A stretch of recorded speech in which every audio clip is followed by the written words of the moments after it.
Hai teman-teman dan Pak Anton. Di sini kelompok kami akan mempresentasikan teori mengenai retorika. Dan sebelum itu, saya ingin memperkenalkan kelompok saya. Yang pertama ada saya sendiri, Adi. Yang kedua ada Evi. Yang ketiga ada Maniar. Dan keempat ada Grace. Nah, yang pertama saya akan bahas adalah pengertian dan sejarah dari retorika itu sendiri. Retorika merupakan ilmu yang memberikan cara berinteraksi manusia dengan manusia lain dengan melalui komunikasi yang digunakan pada komunikasi verbal seperti berbicara atau bertutur. Dalam buku yang berjudul Modern Rhetoric yang ditulis oleh Brooks dan Wern, retorika ini diartikan sebagai seni penggunaan bahasa yang dilakukan secara efektif. Jadi, retorika ini merupakan kesenian untuk berbicara dengan baik yang dicapai berdasarkan bakat atau talenta dan juga keterampilan teknis.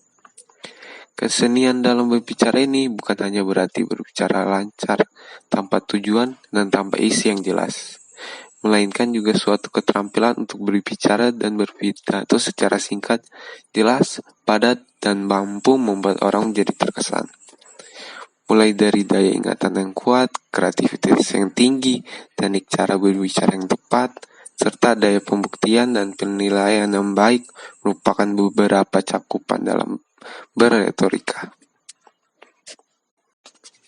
Menurut sejarah, istilah retorika pertama kali muncul sekitar abad ke-5 sebelum Masehi di Yunani. Pada saat itu, Yunani memiliki kejayaan sebagai pusat kebudayaan barat dan memiliki para filsuf yang terus mencari kebenaran dari apa yang mereka pelajari. Retorika ini pada awalnya berkembang pada zaman Socrates, Plato, Aristoteles, dan juga Cicero. Nah, dari sekian banyak tokoh atau ahli retorika ini, terdapat satu nama yang paling sering dibahas, yaitu Aristoteles. Seorang filsafat yang bernama Aristoteles ini merupakan murid dari Plato, dan dia merupakan murid yang paling cerdas pada saat itu.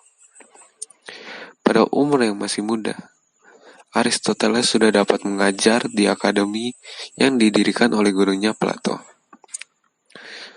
Menurut tujuannya, Aristoteles mengatakan bahwa retorika bertujuan untuk membuktikan maksud pembicaraan atau menampakkan pembuktian.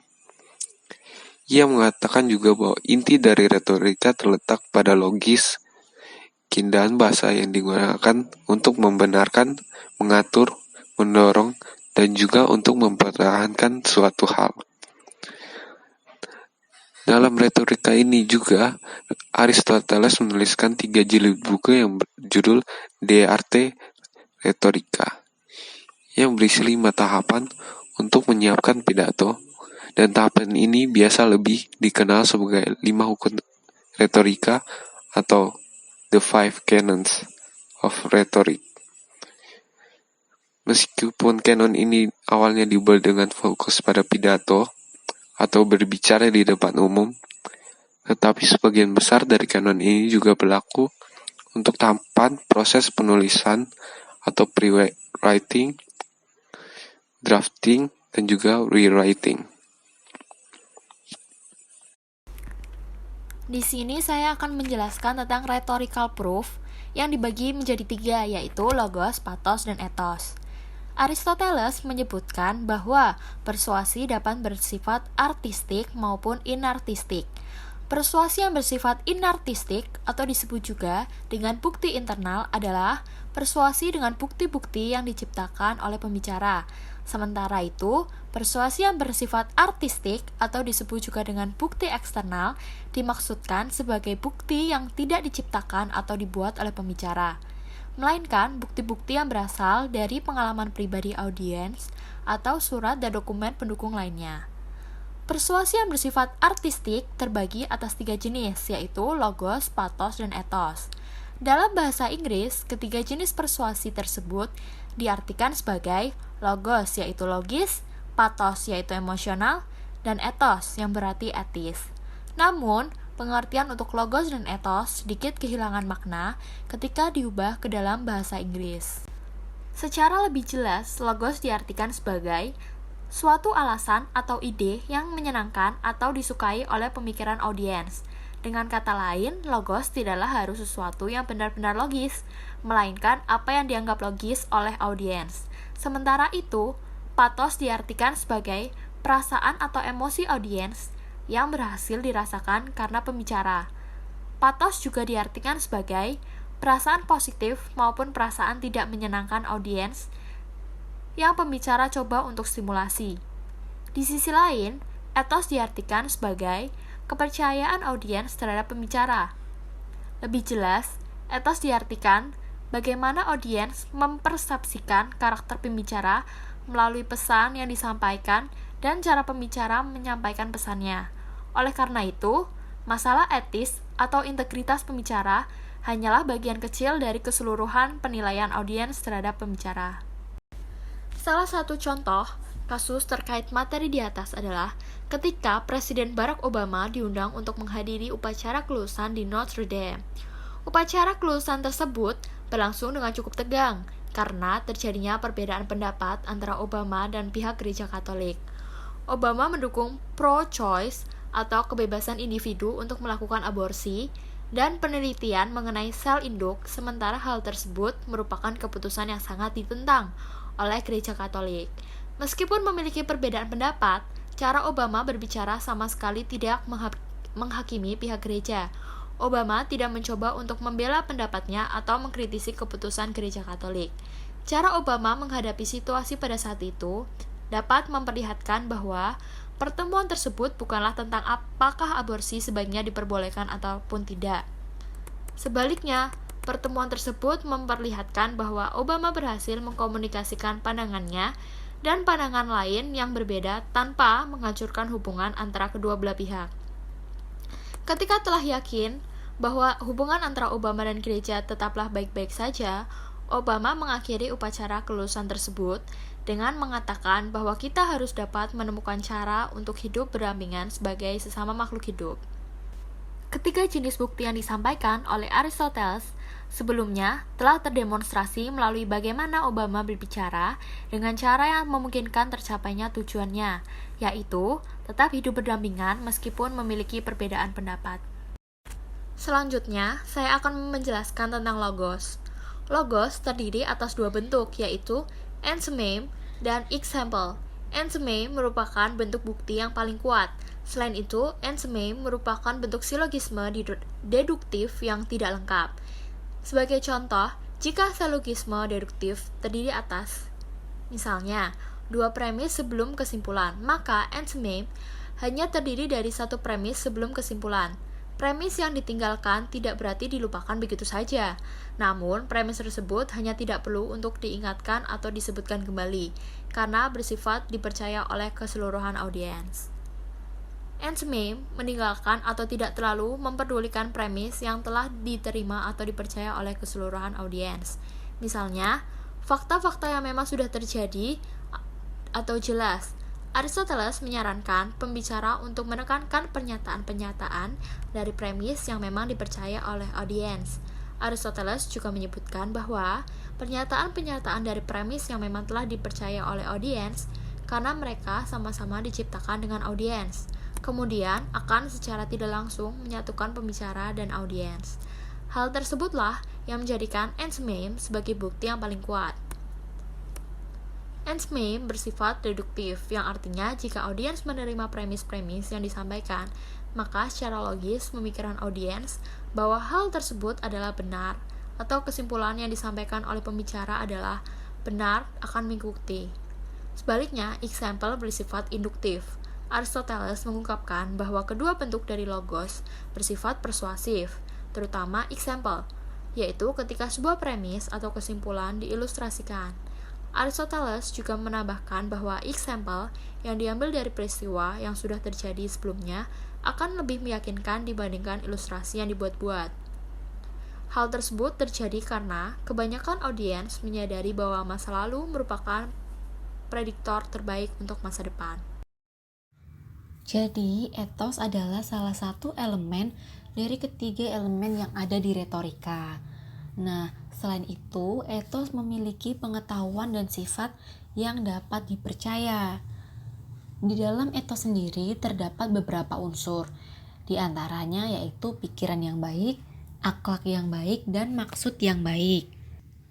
Ketiga unsur tersebut atau kategori tersebut nanti akan dijelaskan pada slide selanjutnya, karena di dalam ketiga unsur tersebut terdapat penjelasan tersendiri mengenai hal-hal yang terkait di dalamnya. Nah, ketiga unsur tadi dibagi ke dalam 3 jenis, yaitu yang pertama tadi pikiran yang baik, lalu akhlak yang baik, dan juga maksud yang baik. Nah, ketiganya itu memiliki namanya tersendiri. Yang pertama itu pronesis atau persepsi kecerdasan. Nah, persepsi kecerdasan sama juga dengan pikiran yang baik. Aristoteles meyakini bahwa audiens yang mendengarkan akan menilai kecerdasan dari seorang pembicara secara tumpang tindih antara keyakinan mereka dan ide-ide yang disampaikan oleh sang pembicara. Selain itu, seringkali para audiens hanya memandang kecerdasan sang pembicara dari kesamaan ide yang mereka miliki. Namun justru seharusnya seorang pembicara mampu menyampaikan atau menempatkan diri mereka serta menyesuaikan diri dengan cara pikir audiens yang nantinya akan ia gabungkan dan sesuaikan dengan cara pikirnya tersebut. Kemudian yang kedua adalah rate atau karakter yang baik. Nah, pada unsur kedua ini, Aristoteles mengatakan bahwa karakter yang dimiliki seorang pembicara akan berkaitan pula dengan citra yang mereka miliki sebagai seseorang yang baik serta jujur. Selain itu, hal tersebut juga berkaitan dengan reputasi yang mereka miliki. Jika sang pembicara memiliki citra dan reputasi yang baik di mata audiens, maka apapun yang mereka katakan akan lebih mudah diterima, didengarkan, dan juga dipercaya oleh para audiens. Pun begitu pula sebaliknya, apabila sang pembicara memiliki citra dan reputasi yang buruk, maka apapun yang mereka katakan akan sulit diterima oleh para audiens. Lalu unsur yang ketiga adalah eunoia atau niat baik. Aristoteles mengatakan bahwa niat baik adalah sebuah penilaian positif dari para pembicara terhadap audiens.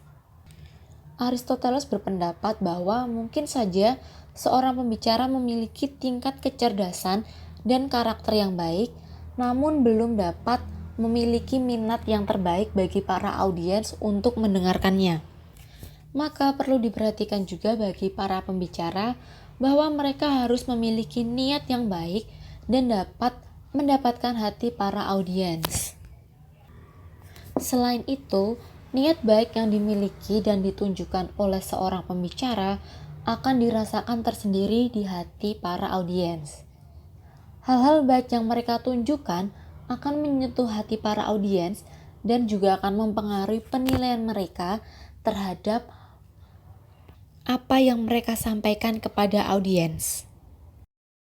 Nah, sekarang kita akan membahas tentang patos. Nah, pada awal mulanya, hal tersebut dipelopori oleh pidato publik yang terjadi pada zaman Aristoteles, di mana pidato publik tersebut menampilkan pidato yang penuh dengan emosi dari oratornya. Melihat hal tersebut, maka Aristoteles ingin membuat hal baru agar pidato publik tidak selalu syarat akan keemosian. Maka teori patos yang Aristoteles sampaikan lebih memanfaatkan emosi destruktif dari para audiens. Hal ini dilakukan agar membantu para pembicara ketika membuat daya tarik emosional dari para audiens dalam pengambilan keputusan yang beralasan. Nah, untuk mewujudkan hal tersebut, maka Aristoteles membuat serangkaian rumusan perasaan yang berlawanan, di mana di dalamnya dijelaskan kondisi suasana hati audiens dan bagaimana seorang pembicara dapat membuat audiens tersebut dapat merasakan hal seperti yang ia kehendaki. Selain itu, seorang cendekiawan dan penerjemah Aristoteles mengklaim bahwa teori patos ini adalah sebuah diskusi sistematis yang paling awal tentang psikologi manusia. Sekarang kita akan membahas tentang serangkaian bukti perasaan yang sudah dibuat dan dibagi oleh Aristoteles menjadi beberapa bagian. Rangkaian yang Aristoteles kemukakan dibagi ke dalam 5 perasaan, yaitu yang pertama adalah anger versus calmness, atau kemarahan versus ketenangan. Aristoteles merumuskan bahwa orang-orang akan merasa marah apabila mereka gagal dalam upaya untuk memenuhi suatu kebutuhan. Maka untuk menenangkan mereka, yaitu mereka perlu ditunjukkan bahwa mereka sebagai seorang pelaku yang melakukan sebuah kemarahan perlu disadari bahwa hal tersebut perlu disesali. Kemudian menyadari bahwa mereka adalah manusia yang pantas dipuji juga, dan menyadarkan bahwa mereka adalah orang-orang yang memiliki kekuatan besar. Nah, hal-hal tersebut menjadi salah satu hal yang akan membuat mereka merasa lebih tenang. Kemudian, yang perasaan kedua adalah friendliness versus enmity, atau keramahan versus permusuhan. Untuk rangkaian yang kedua ini, Aristoteles merumuskan bahwa memiliki suatu kesamaan akan menjadi sebuah kunci untuk saling menghangatkan sebuah hubungan. Sang pembicara harus mampu menunjukkan tujuan, pengalaman, sikap, dan keinginan mereka ketika sedang bersama. Namun, ketika tidak adanya kekuatan positif tersebut, maka akan timbul kebencian terhadap musuh. Nah, ketika ada musuh yang sama, hal tersebut dapat digunakan untuk menciptakan solidaritas karena memiliki musuh yang sama. Lalu rangkaian yang ketiga adalah fear versus confidence, atau ketakutan versus keyakinan. Aristoteles merumuskan bahwa sebuah kekuatan berasal dari gambaran dari sebuah tragedi. Maka pembicara harus mampu memilih kata yang tepat dan jelas tentang tragedi tersebut. Hal-hal tersebut dilakukan dalam upaya untuk menunjukkan bahwa kejadian tersebut mungkin akan terjadi ataupun tidak akan terjadi. Nah, keyakinan tersebut dapat dibangun ketika sang pembicara mampu mengontrol dalam menggambarkan sebuah bahaya atau tragedi tersebut kepada para audiens. Kemudian rangkaian yang keempat adalah indignation versus pity, atau kemarahan versus kasihan. Di sini Aristoteles merumuskan bahwa setiap orang memiliki rasa keadilan atau kasihan terhadap sesuatu. Namun perlu diperhatikan juga bahwa sangat mudah untuk membangkitkan sebuah rasa ketidakadilan atau kemarahan yang ada. Hal tersebut bisa terlihat ketika seseorang secara sewenang-wenang menggunakan kekuasaan mereka terhadap orang-orang yang tidak berdaya. Kemudian rangkaian yang terakhir adalah admiration versus envy, atau kekaguman versus kecemburuan. Aristoteles merumuskan bahwa seseorang akan sangat mudah mengagumi banyak hal, contohnya keutamaan moral, kekuatan, kekayaan, dan juga keindahan. Ketika orang-orang tersebut mampu menunjukkan bahwa mereka berhasil memperoleh hal-hal tersebut dengan kerja keras yang mereka lakukan, maka kekaguman orang lain akan semakin meningkat dan di satu sisi juga akan menimbulkan sebuah kecemburuan.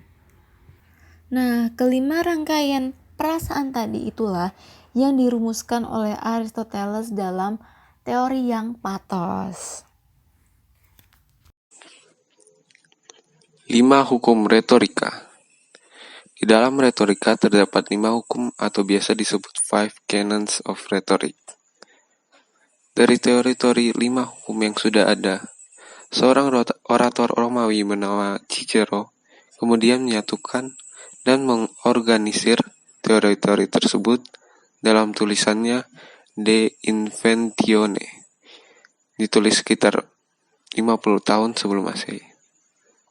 150 tahun kemudian, pada 95 Masehi, ahli retorika Romawi yang bernama Quintilian membahas 5 kanon ini secara lebih mendalam di buku teks 12 jilidnya tentang retorika yang berjudul Institutio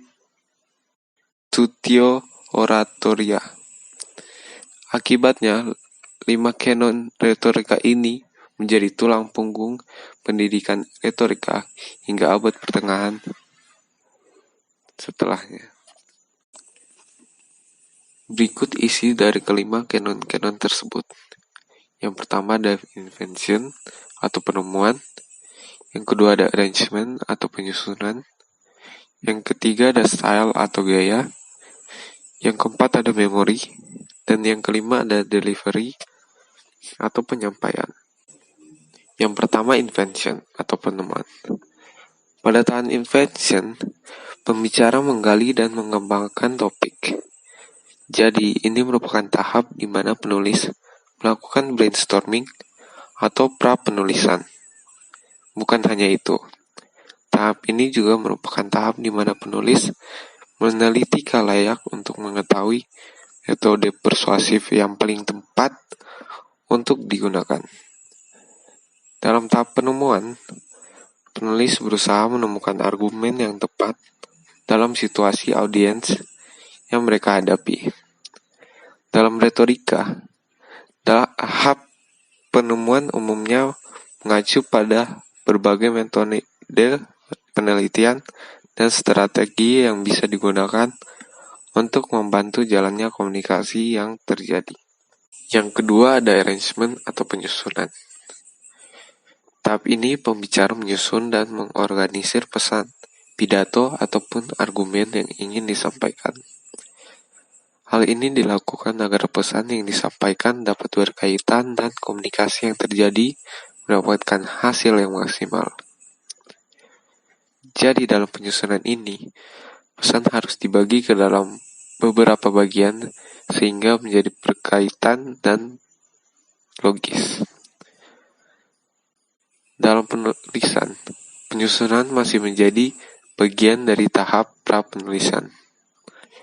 Dalam retorika tradisional saat ini, pengaturan sering terbagi menjadi struktur 3 bagian, antara lain seperti pengantar, tubuh, dan kesimpulan, yang diwujudkan oleh tema 5 paragraf.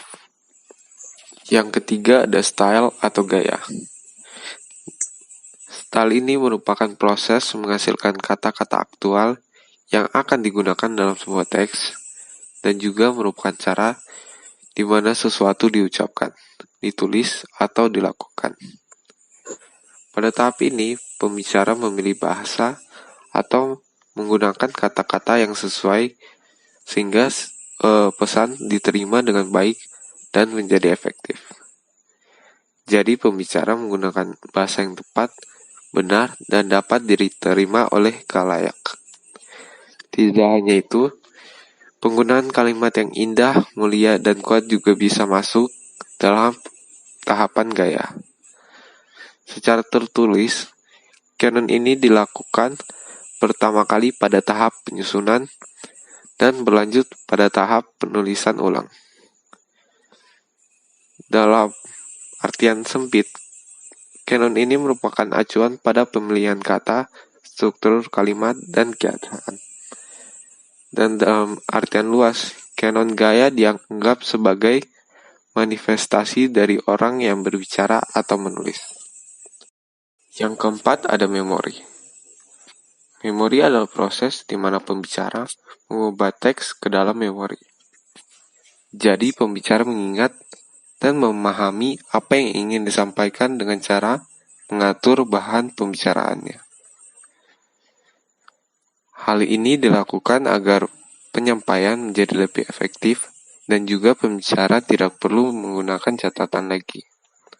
Kanon ini mencakup semua metode dan perangkat yang dapat digunakan untuk membantu dan meningkatkan memori.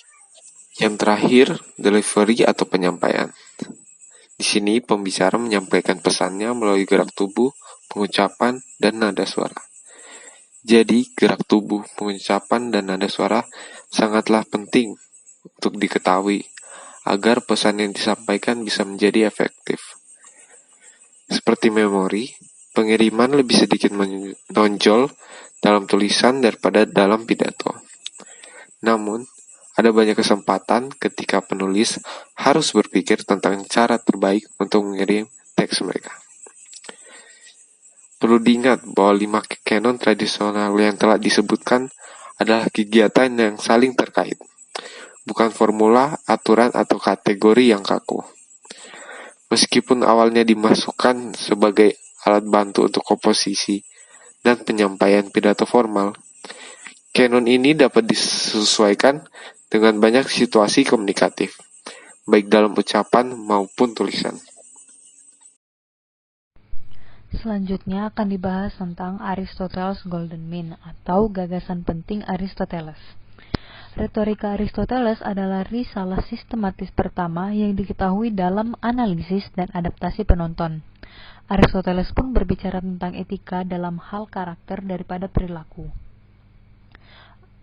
Aristoteles mengambil kebanggaan Yunani untuk moderasi dan diangkat ke dalam teori kebajikan. Aristoteles menganggap kebajikan itu sendiri terbangun di antara dua sifat yang buruk. Ia melihat kebijakan dalam seseorang yang menghindari kelebihan di dua sisi. Aristoteles menganggap moderasi ini yang terbaik karena kebajikan akan mengembangkan kebiasaan untuk berusaha menempuh jalan tengah. Jalan tengah inilah yang biasa disebut dengan Golden Mean. Golden Mean ini sendiri berarti kebajikan atau dengan kata lain kesempurnaan moral dari moderasi, di mana orang punya budi yang luhur serta mengembangkan kebiasaan untuk menghindari hal-hal yang ekstrim. Jika masalah yang dihadapi adalah pengungkapan kebenaran, mengambil resiko saat membuat pilihan, pengungkapan diri, atau pilihan komunikasi lainnya, Golden Mean atau gagasan penting ini Aristoteles menyarankan jalan tengah. Adapun adaptasi di Notre Dame, Aristoteles akan menasehati Obama tentang praktik berbicara atau mengatakan apa yang ingin orang banyak dengar, menjadi yang disukai banyak orang, atau tiba-tiba keluar dengan tidak menyatakan apa yang sebenarnya ada di dalam pikiran. Golden Mean ini merupakan jalan yang mencakup pembicaraan langsung, ketegasan, dan adaptasi. Contoh dengan menggunakan standar gagasan pentingnya atau Golden Mean ini, Aristoteles akan menentang pola pikir orang banyak yang mengatakan tentang pemberhentian membunuh bayi dengan cara aborsi. Sama seperti Aristoteles juga akan menentang kata-kata prasangka dalam website Obama yang menyiratkan orang yang menentang aborsi adalah orang yang menganut ideologi kanan. Kemudian, setelah mengetahui jika orang-orang yang baik hati tidak akan pernah setuju dengan aborsi, Obama pun membuat gambaran potensi yang sama, yaitu ia mengajak audiens untuk mengurangi angka perempuan yang menginginkan aborsi dan kehamilan yang tidak diinginkan. Obama juga mengajak untuk membuat program adopsi lebih tersedia, menyediakan perawatan dan dukungan bagi perempuan yang melakukan aborsi, menghargai mereka yang tidak setuju dengan aborsi, dan memastikan kalau semua kebijakan perawatan kesehatan tidak hanya berdasar dari ilmu pengetahuan, tetapi juga berdasar etika yang jelas serta menghormati kesetaraan perempuan. Golden Mean atau gagasan penting dari komunikasi ini akan menjadi cara terbaik untuk membujuk orang lain. Namun Aristoteles menyarankan jalan tengah karena sering digunakan oleh orang-orang bijak. Lalu lanjut ke teori yang bertahan dalam waktu uji yang lama. Dalam logika sebab akibat, Aristoteles memprediksi bagaimana respon audiens berdasarkan pilihan retoris yang dibuat oleh pembicara. Ia juga menjelaskan mengapa audiens akan menanggapi dengan cara tersebut, sama mengesankannya dengan kegunaan ajaran praktisnya yang diajarkan hampir di semua kelas public speaking dan seminar profesional tentang presentasi lisan yang efektif. Lalu, untuk memenuhi syarat teori interpretatif yang baik, dorongan dari retorika Aristoteles menawarkan pemahaman yang baru tentang orang-orang dalam audiens dari pembicara, dan sebuah komunitas persetujuan atas analisis audiens dan saran untuk pembicara sudah berlangsung selama 24 abad. Lalu, untuk beberapa guru public speaking dan retorika, mengkritisi retorika Aristoteles ini sama saja seperti meragukan teori relativitas Einstein. Namun, sebagian besar sarjana interpretatif dan objektif setuju bahwa retorika ini gagal untuk memenuhi standar kesederhanaan relatif dan daya tarik estetika yang mengandung kejelasan. Contoh, pada awalnya retorika Aristoteles ini menjanjikan sebuah studi yang sistematis tentang etos, patos, dan logos, tapi gagal, dan ia nampaknya mengelompokkan materi itu dalam urutan pidato, audiens, pembicara. Terlepas dari kekurangan dan kebingungan yang muncul dalam retorika Aristoteles, teori ini tetap menjadi landasan dasar serta titik awal bagi para sarjana objektif dan interpretatif. Sekian presentasi dari kelompok kami, terima kasih.